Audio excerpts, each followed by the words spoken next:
السلام عليكم. لا تنسوا الاعجاب بالفيديو والاشتراك في القناة تشجيعا لنا لنستمر بنشر المزيد ان شاء الله. السلام عليكم ورحمة الله وبركاته. أهلا بكم. مباراة منتخب الجزائر ومنتخب غينيا القادمة في تصفيات كأس العالم. سوف نتعرف على موعد وتوقيت المباراة والقنوات الناقلة وتشكيل الفريق، ولكن قبل البداية لا تنسى الصلاة على سيدنا محمد صلى الله عليه وسلم وعمل إعجاب للفيديو والاشتراك في القناة ليصلكم كل ما هو جديد. والتفاصيل الآن: بعد الفوز على بوليفيا بنتيجة 3 أهداف مقابل هدفين والتعادل مع جنوب أفريقيا بثلاثة أهداف مقابل 3 أهداف، يحل منتخب غينيا ضيفا قويا على منتخب الجزائر في الجولة الثالثة من تصفيات كأس العالم على ملعب مصطفى شاكر.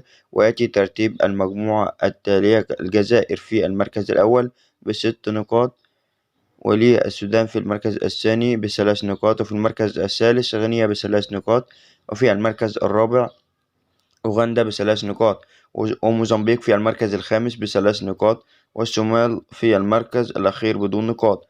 تشكيل منتخب الجزائر: حراسة أنطوني ماندريا، يوسف وخط الدفاع يوسف عطال وعيسى مندي ورامي بن سبعيني ورياض إيهان نوري، وخط الوسط هشام بوداوي ورامي الزروقي وحسام عوار. خط الهجوم آدم والناس وبغداد بنجاح ومحمد الأمين عمورة.